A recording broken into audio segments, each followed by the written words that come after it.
Good morning students. आज हम जो टॉपिक करने जा रहे हैं वो है जॉइंट स्टॉक कंपनी। इससे पहले हमने इंडिविजुअल ओनरशिप के बारे में पढ़ा है।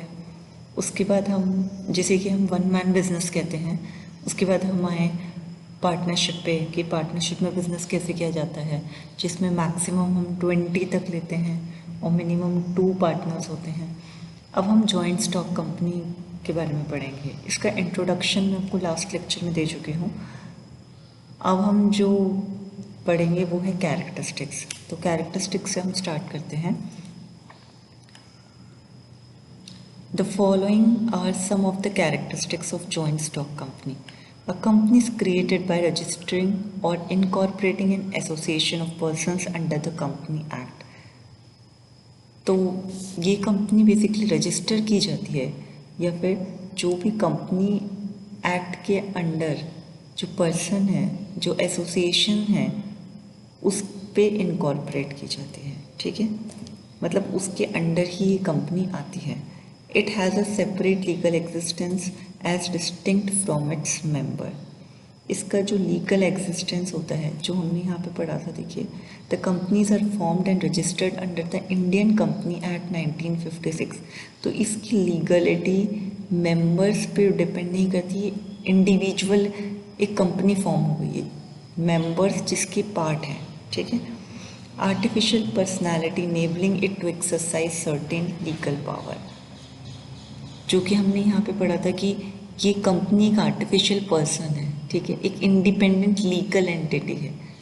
ओके, नेक्स्ट है perpetual life and a very stable existence.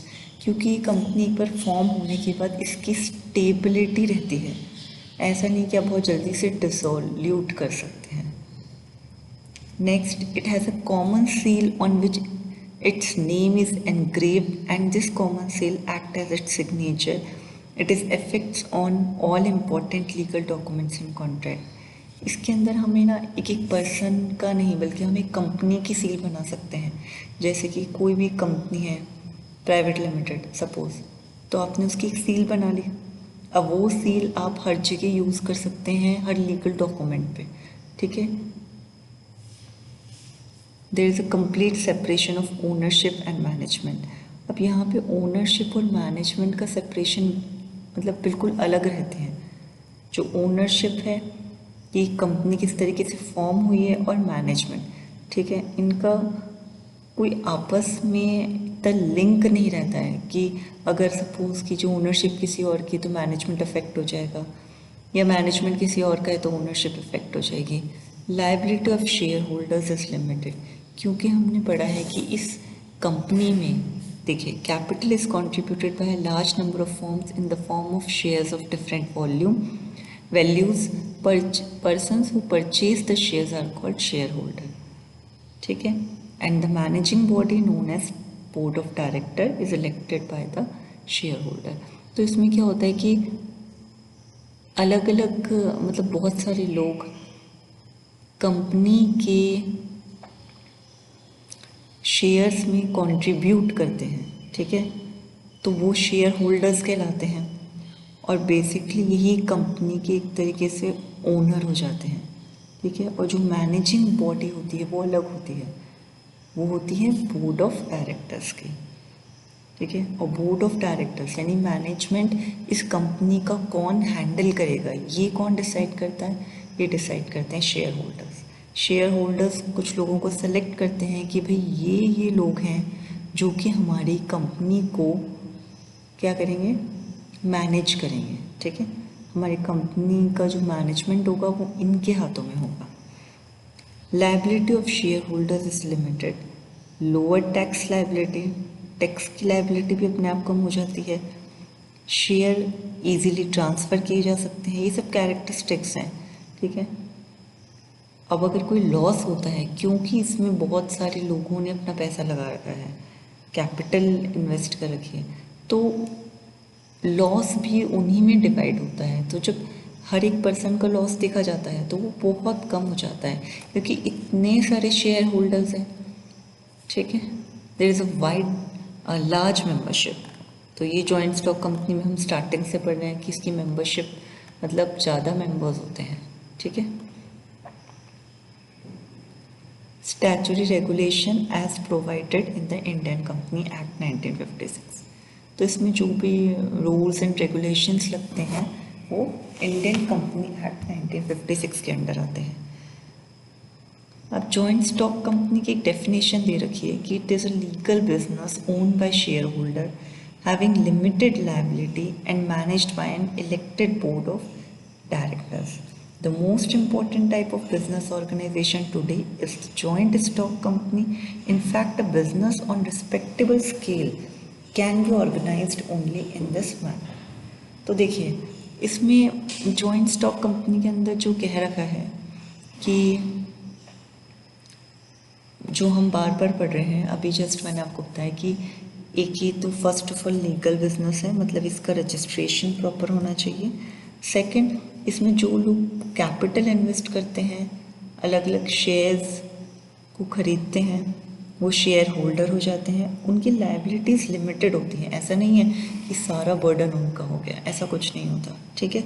Second, जो मैनेजमेंट कंपनी का देखता है उसे हम बोर्ड ऑफ डायरेक्टर्स बोलते हैं। वो अलग लोग होते हैं, उन्हें इलेक्ट किया जाता है, ठीक है, यानी चुना जाता है। और आज के सिनेरियो में अभी जो सबसे इम्पोर्टेंट फॉर्म है बिजनेस की वो है जॉइंट स्टॉक कंपनी, ठीक है। अगर इस तरीके का बिजनेस आप बहुत अच्छी स्केल पे लेके जा सकते हैं, ओके, अगर आप इस तरह का बिजनेस कर रहे हैं तो इसकी देखिए, हमने जो इंडिविजुअल ओनरशिप पढ़ा था वो एक स्मॉल स्केल बिजनेस था, ठीक है, यानी उस बिजनेस को एक लिमिट तक बढ़ाया जा सकता है, ठीक है। अब परचून वाली दुकान है या फिर कोई शॉप, कोई भी आप शॉप ले लीजिए XYZ, वो एक लिमिट तक बिजनेस कर सकती है, ठीक है। जो मैं इसकी बात कर रही हूँ ग्रॉसरी वगैरह, ये डिपार्टमेंटल स्टोर की बात नहीं कर रही, जैसे कोई शॉप की बात कर रही हूँ। उसके बाद नेक्स्ट होता है medium scale business. Medium scale business भी एक लिमिट तक उसका टर्नओवर हो सकता है, पर जो जॉइंट स्टॉक कंपनी है इसे आप बहुत अच्छे लेवल पे लेके जा सकते हैं, ठीक है। Formation of joint stock company, देखिए, an entrepreneur prepares a scheme of business, he secures the cooperation of at least 6 more persons because the minimum number of persons to form a company is 7. The promoters of the company prepare the following documents. अच्छा देखिए, इसमें बहुत interesting बात यह है कि जो joint stock company की फॉर्मेशन की बात करें हम, कि कैसे बनाई जाती है। अगर आप सोचें कि कल को मुझे जॉइंट स्टॉक कंपनी बनानी है तो आपको पता होना चाहिए कि इसकी फॉर्मेशन कैसे होती है। जॉइंट स्टॉक कंपनी में जो मिनिमम पर्सन चाहिए होते हैं वो कितने होते हैं, एटलीस्ट 6, और मिनिमम चाहिए होते हैं 7, ठीक है। यानी 7 से, आप 7 तो मान के चलिए, 7 लोगों से ही कंपनी फॉर्म होती है। मैक्सिमम की लिमिट एज सच डिसाइड नहीं है। अच्छा, अब जो कंपनी के प्रमोटर्स हैं वो क्या क्या चीज़ें, क्या क्या लीगल डॉक्यूमेंट्स लाएंगे। देखिए, मेमोरेंडम ऑफ एसोसिएशन होना चाहिए, ठीक है, आर्टिकल ऑफ एसोसिएशन, ये सब होना चाहिए हमारे डॉक्यूमेंट्स में जब हम कंपनी को रजिस्टर कर रहे हैं। A list of persons who have consented to be the directors of the company along with the consent in writing of such persons, उन सब लोगों की लिस्ट होनी चाहिए जो कि कंपनी के डायरेक्टर बनना चाहते हैं, ठीक है, उनके कंसेंट के साथ, यानी उनकी हाँ के साथ। A declaration by an advocate to the effect that all the requirements of the act have been fulfilled, एक एडवोकेट की डिक्लेरेशन भी होनी चाहिए, एक वकील की, कि वो ये बताए कि जॉइंट स्टॉक कंपनी ये लोग फॉर्म तो करने जा रहे हैं, पर जो ये इनके पास वो सब चीज़ें भी हैं जिसके कारण ये जॉइंट स्टॉक कंपनी फॉर्म कर सकते हैं, मतलब मिनिमम 7 है, कैपिटल है, लोग हैं, ये सब। तो एक वकील उसको बिल्कुल जो कहते हैं सत्यापित करेगा वकील उसे, ठीक है। Name and address of promoters, जो भी इस कंपनी को प्रमोट कर रहे हैं उनकी सारी डिटेल्स होनी चाहिए। अब मेमोरेंडम ऑफ एसोसिएशन हमने बोल तो दिया कि ये होना चाहिए। बेसिकली इसके अंदर क्या क्या आता है, तो देखिए, इसके अंदर आता है कंपनी का नाम, आप अपनी कंपनी का क्या नाम रख रहे हैं, फिर आप बताएंगे कि आपकी कंपनी किस लिए है, अबाउट अस होता है जो कंपनी में, यानी कि इसका एम और ऑब्जेक्टिव, आपकी कंपनी क्या कुछ मैन्युफैक्चर कर रही है, क्या कुछ असेंबल कर रही है, क्या कोई सर्विस प्रोवाइड कर रही है, तो ये सब उसके अंदर क्लियरली होना चाहिए। लोकेशन ऑफ हेड ऑफिस, आपके हेड ऑफिस कहाँ रहेगा कंपनी का, ये भी आप क्लियरली लिखेंगे मेमोरेंडम ऑफ एसोसिएशन में। The amount of share capital, ठीक है, जो भी कैपिटल शेयर हो रही है उसका अमाउंट आप क्लियरली लिखेंगे। Kind and value of each share, her share की वैल्यू लिखेंगे आप। Declaration that the liabilities limited, साथ में आप ये भी डिक्लेयर करेंगे कि जो लायबिलिटीज़ हैं लोगों पे वो बहुत लिमिटेड हो गया। ऐसा नहीं है कि किसी ने शेयर ले लिया तो उस पर आप पूरा बर्डन डाल देंगे कि भाई तूने कंपनी में इन्वेस्ट किया है तो अब ये रिस्पॉन्सिबिलिटी आपकी है, ऐसा कुछ नहीं है। इस कंपनी में जो सबसे बड़ा फ़ायदा है वो ये है कि आपकी रिस्पॉन्सिबिलिटी यानी लायबिलिटीज़ बहुत कम होती हैं, लिमिटेड होती हैं। अब ये तो हो गई मेमोरेंडम ऑफ एसोसिएशन में क्या क्या होना चाहिए। नेक्स्ट है आर्टिकल ऑफ एसोसिएशन। अब आर्टिकल ऑफ एसोसिएशन में क्या होना चाहिए, देखिए, rules and regulations governing the internal management of the company, the rights of the share holder. अब आर्टिकल ऑफ एसोसिएशन में एक तो रूल्स होने चाहिए जो कि कंपनी के मैनेजमेंट को रेगुलेट करेंगे। अब जैसे ठीक है, मैनेजमेंट बॉडी बनेगी बट उनको भी तो पता होना चाहिए कि हमें आगे कंपनी में क्या रूल्स और रेगुलेशन चलाने हैं, उनको बेसिकली आइडिया तो होना चाहिए। तो वो rules and regulation article of association में होते हैं, यानी वो रेफ़र कर सकते हैं article of association, management refer कर सकता है आर्टिकल ऑफ एसोसिएशन को रूल्स और रेगुलेशन के लिए। The rights of the share holders, duties, powers of directors, regulations regarding right to vote and issue of capital etcetera. देखिए, साथ ही इसमें ये भी होना चाहिए कि शेयर होल्डर्स के क्या राइट होंगे, उनकी ड्यूटीज़ क्या होगी, डायरेक्टर्स जो आपने बनाए उनकी पावर्स क्या होगी, रेगुलेशंस पता होने चाहिए, and regarding right to vote, यानी जब share holder board of directors को इलेक्ट करते हैं तो किसको, मतलब उनको क्या राइट है वोट का, वो सारी क्लियरली मेंशन होना चाहिए। These documents are then submitted to the registrar of the joint stock company. If the registrar is satisfied that the requirements of the law have been fulfilled, he issues a certificate of incorporation. The company then come into existence.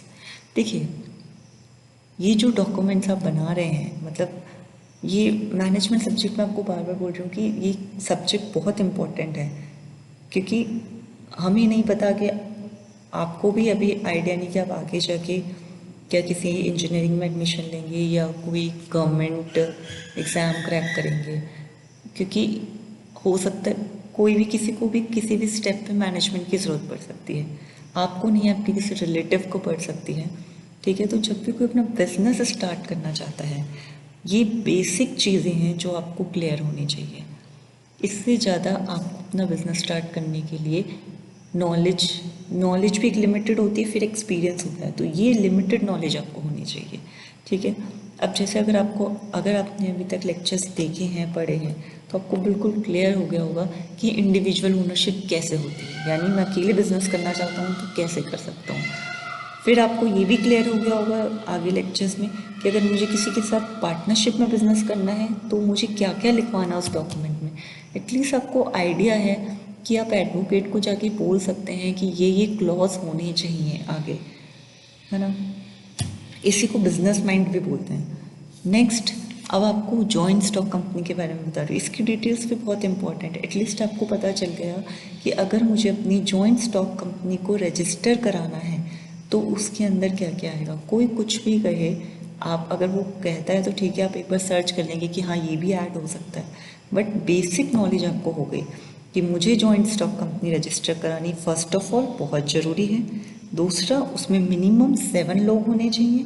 तीसरा, उसकी formation के लिए ये चीज़ें important है, ठीक है। और जैसे मेमोरेंडम ऑफ एसोसिएशन में क्या आएगा, आर्टिकल ऑफ एसोसिएशन में क्या आएगा, ये सब आपको पता चल गया, ठीक है। तो ये सब चीज़ें बहुत इम्पॉर्टेंट होती हैं। रेजिंग फाइनेंस, हाँ, तो तो ये जितने भी डॉक्यूमेंट्स हैं, ठीक है, आपने सारे डॉक्यूमेंट्स बना लिए। अब आप क्या करेंगे, ये सारे डॉक्यूमेंट सबमिट कराएंगे जॉइंट स्टॉक कंपनी के रजिस्ट्रार को। तो देखिए, इससे आपको पता चल गया आपको पहले कौन से डॉक्यूमेंट इकट्ठे करने हैं, कौन से डॉक्यूमेंट फॉर्म करने हैं, उसके बाद आपको कहाँ जाना है, रजिस्ट्रार के पास, जॉइंट स्टॉक कंपनी के रजिस्ट्रार के पास। If the registrar is satisfied that the requirements of the law have been fulfilled, he issues a certificate of incorporation, the company then came into existence। तो देखिए simple है, ये documents आपने इकट्ठे कर लिए, फॉर्म कर लिए, जो भी आपको वेरिफिकेशन कराना था वो करा लिया आपने। उसके बाद आप जॉइंट स्टॉक कंपनी के रजिस्ट्रार के पास जाएंगे। अगर रजिस्ट्रार को लगेगा कि जॉइंट स्टॉक कंपनी को बनाने के लिए जो जो चीज़ें चाहिए, जो जो रिक्वायरमेंट्स हैं, वो सारी आप लेके आए हैं, तो वो आपको एक सर्टिफिकेट देगा of incorporation, certificate of incorporation, और उसके बाद आपकी कंपनी क्या हो गई, फॉर्म हो गई। मतलब अब आप अपना बिजनेस, अपना कंपनी का जो भी टारगेट है उस पर काम करना शुरू कर सकते हैं। तो फाइनली आपको क्या मिला, एक certificate of incorporation. Okay, raising finance, funds can be taken from banks and finance corporation etc. in the form of loans by selling share and debentures। देखिए, फाइनेंस भी आप रेज कर सकते हैं फर्दर आपको चाहिए हो तो। पहले तो आपके पास कैपिटल आया ही है, पर बाद में हम जब कंपनी में प्रॉफिट लॉस चलते रहते हैं तो हम कहीं ना कहीं हमें फ़ंड का अरेंजमेंट करना पड़ता है। तो फंड आप बैंक से ले सकते हैं, फाइनेंस कंपनी से वहाँ से ले सकते हैं, लोन्स के रूप में ले सकते हैं, अपने शेयर सेल कर सकते हैं। तो ये सब फाइनेंस लेने के तरीके हैं। Managing the business, the share holders elect the director to manage the business on their behalf. The board of directors only lays down the general policies and discuss major issue. The day to day business is carried on by salaried manager और the managing director. तो ये हम बात कर ही चुके हैं कि business manage करने के लिए हमें मैनेजमेंट फॉर्म करना पड़ता है। अब हम पढ़ेंगे ऑर्गेनाइजेशन स्ट्रक्चर क्या होता है। देखिए, जॉइंट स्टॉक कंपनी आपने रजिस्टर करा ली, यहाँ तक काम हो गया, ठीक है, आपको एक सर्टिफिकेट ऑफ इनकॉर्पोरेशन मिल गया। नाउ अब आप क्या करेंगे, अब आप एक स्ट्रक्चर बनाएंगे ना कि कैसे कंपनी में सबसे ऊपर क्या होगा, फिर उसके नीचे उसके अंडर कौन काम करेगा, उसके नीचे कौन कौन से डिपार्टमेंट होंगे, वो ऑर्गेनाइजेशन स्ट्रक्चर मैं आपको बता रहा हूँ। सबसे पहले शेयर होल्डर्स होंगे। वाई? इसीलिए क्योंकि इन्होंने अपनी कैपिटल लगा रखी है, यानी इनका पैसा कंपनी के अंदर है। तो सबसे ऊपर वही हो जाते हैं जिन्होंने अपना पैसा इन्वेस्ट किया है, इसलिए शेयर होल्डर्स फर्स्ट आएंगे, फिर management, board of directors. Board of directors को अब हम कैसे डिवाइड करेंगे, देखिए मैनेजमेंट भी अलग अलग होता है, हाँ। तो बोर्ड ऑफ डायरेक्टर में एक डायरेक्टर होगा अकाउंट्स में, यानी ऑडिटर, ठीक है। एक एग्जीक्यूटिव कमेटी होगी जो काम एग्जीक्यूट हो रहा है इसको चेक करेगी। थर्ड होंगे बैंकर्स। तो बोर्ड ऑफ डायरेक्टर्स को 3 जगह क्लासीफाई किया गया है, ऑडिटर, एग्जीक्यूटिव कमेटी, बैंकर्स में, ठीक है। एग्जीक्यूटिव कमेटी में एक अकेले एग्जीक्यूटिव कमेटी को जनरल मैनेजर में इन्होंने फर्दर क्लासीफाई किया है। और जनरल मैनेजर एक तो होगा नहीं, हर डिपार्टमेंट का होगा। तो देखिए, सेल्स डिपार्टमेंट का होगा जो चेक करेगा कि हमारी सेल्स कितनी है। एक परचेज डिपार्टमेंट का होगा, सप्लाई परचेज रहता है हर कंपनी में। एक अकाउंटिंग डिपार्टमेंट का होगा, जब लोग काम करेंगे तो उनकी सैलरीज तो बनेगी, ठीक है, और भी अकाउंट्स, प्रोडक्ट्स के सब कुछ। तो एक अकाउंटिंग डिपार्टमेंट हो गया। फोर्थ हो गया प्रोडक्शन डिपार्टमेंट, ठीक है। तो इस तरीके से ये ऑर्गेनाइजेशन स्ट्रक्चर बनता है जॉइंट स्टॉक कंपनी का। तो बहुत इजी है, अगर मैं कोई कंपनी स्टार्ट करना चाहती हूँ तो मैं देख सकती हूँ कि हायरार्की क्या रहेगी, कौन सबसे ऊपर रहेगा, मुझे कितने डिपार्टमेंट बनाने हैं। तो ये सब चीज़ें इसमें क्लियर मेंशन है। अब जॉइंट स्टॉक कंपनी 2 तरह की होती हैं, आप ज़्यादातर सुनते हैं पब्लिक लिमिटेड, प्राइवेट लिमिटेड। तो होता क्या है ये, आपने सब चीज़ें ऊपर से सुनी है, बट एक्चुअली आपको पता है कि ये क्या होता है, कि पब्लिक लिमिटेड कंपनी किसे बोलते हैं या प्राइवेट लिमिटेड कंपनी। और फर्स्ट ऑफ ऑल, क्या आपको ये पता है कि ये दोनों जॉइंट स्टॉक कंपनीज हैं? नहीं। तो अब हम इसके बारे में क्लियरली पढ़ेंगे। प्राइवेट लिमिटेड कंपनी, देखिए, this type of company can be formed by 2 or more members. The maximum number of member is limited to 50, excluding the employees. The company is registered under the Indian Company Act 1956. In this, the transfer of share is limited to members only, and general public cannot be invited to purchase shares.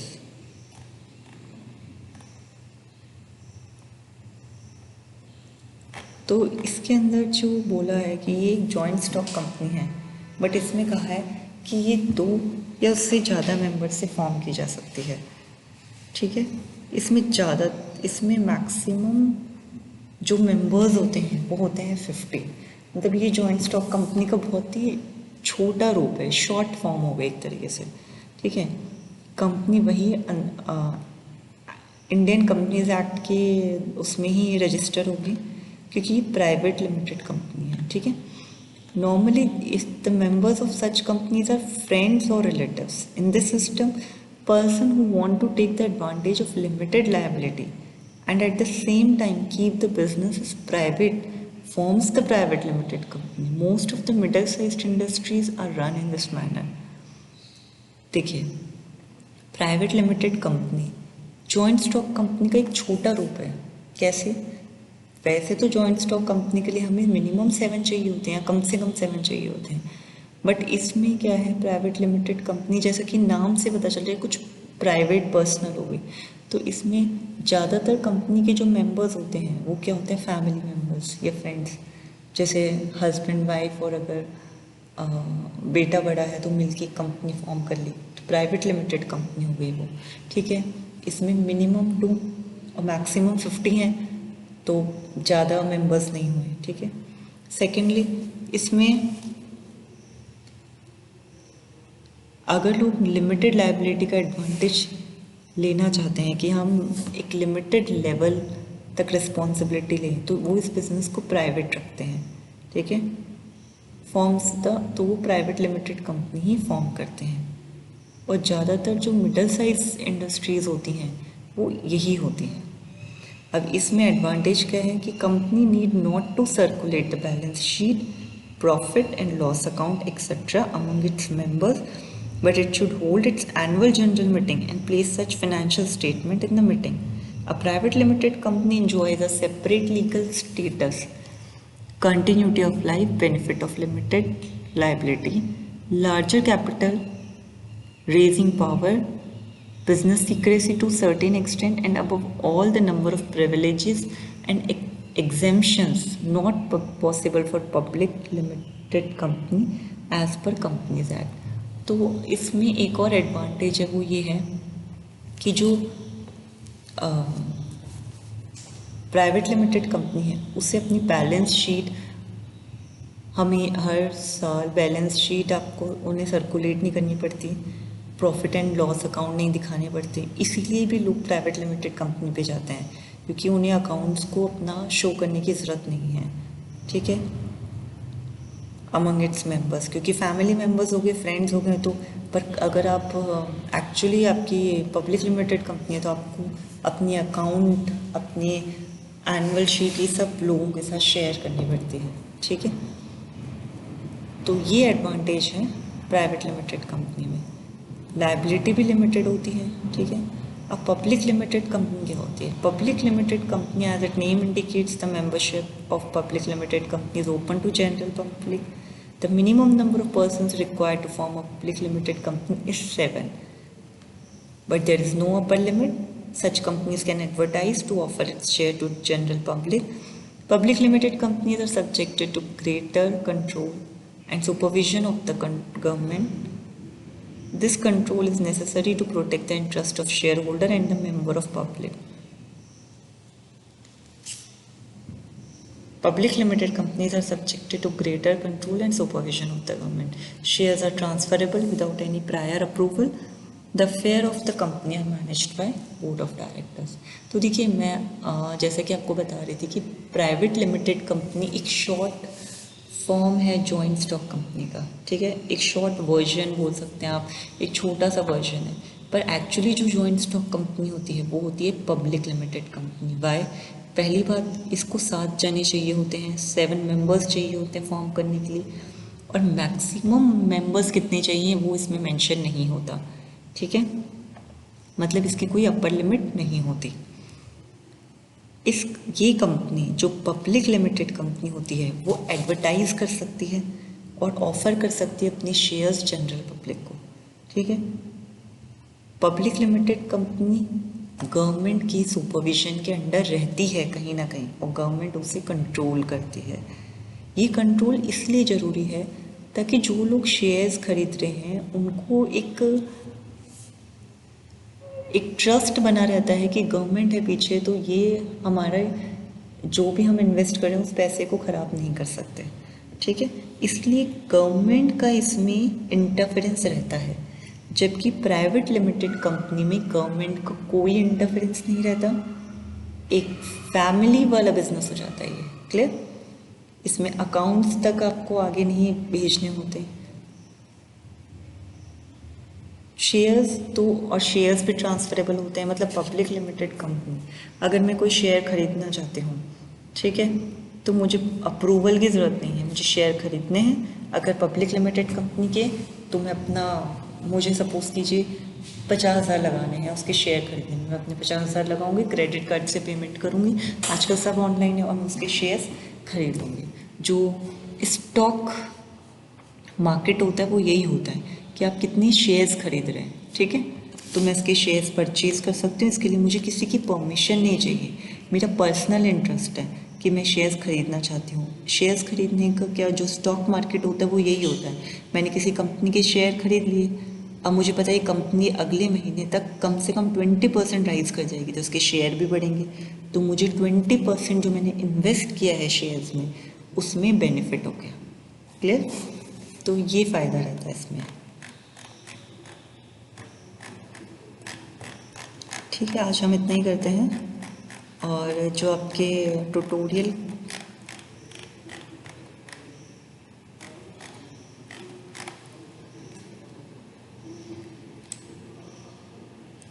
इसका tutorial मैं आपसे WhatsApp पे share कर लूँगी।